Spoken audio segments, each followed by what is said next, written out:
Hello, so this is vlog number 3 about what we learned in week 3.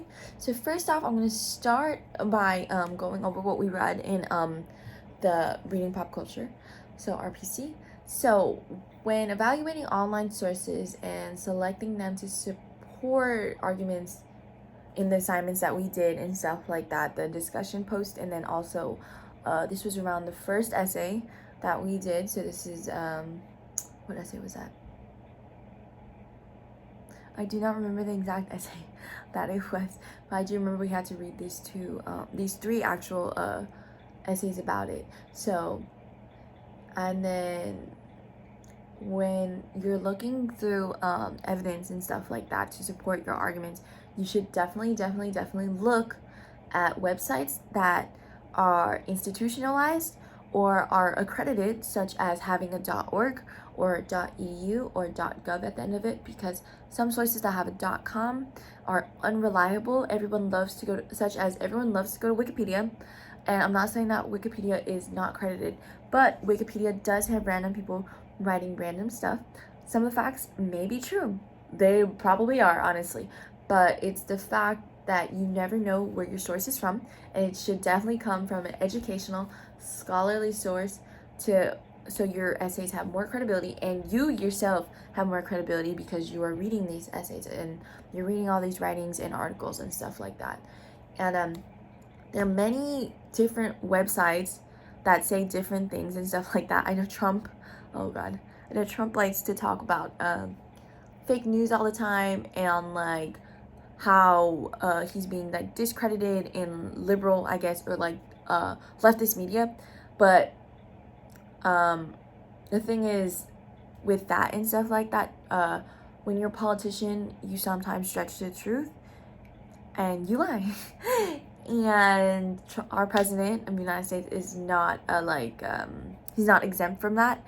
So him claiming that journalists, accredited journalists or incredible journalists are lying about him is very, I think it's a violation of like something, but that is just one example of how stuff in the media can be misinterpreted and stuff like that as false when it's not false. Same as the latter as when it could interpret it as true when it's not true. So, and then in the wet essay, the author didn't really use any sources that ended in .gov or .org, but instead used sources by famous influencers such as Jake Paul. I personally do not like Jake Paul, but she referred to them as Snapchat celebrities, and she was able to use them because they have a large following on social media such as TikTok, Instagram, Snapchat, as well as another app that's kind of like dated is called Vine. In the essay written by Atik, the author used her own personal experiences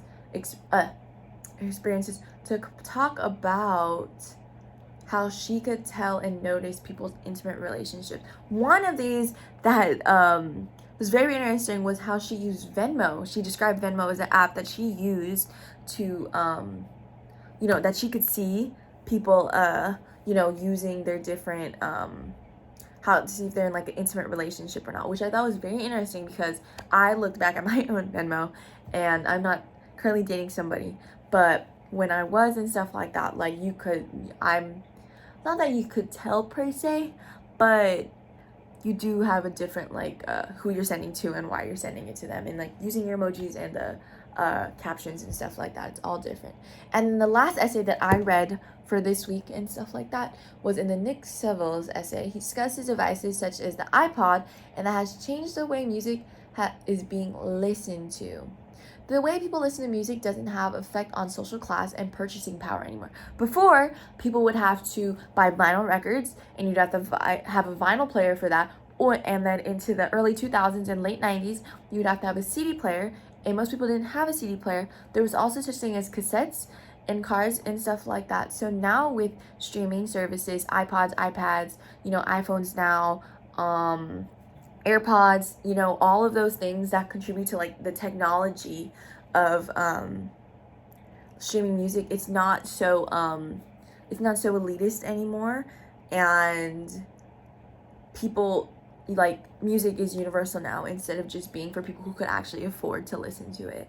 So that essay to me was very interesting because I never, well, born in 2001, so I didn't really think about how music couldn't have been accessible to people like my parents and stuff like that who didn't grow up in such a lavish, wealthy lifestyle.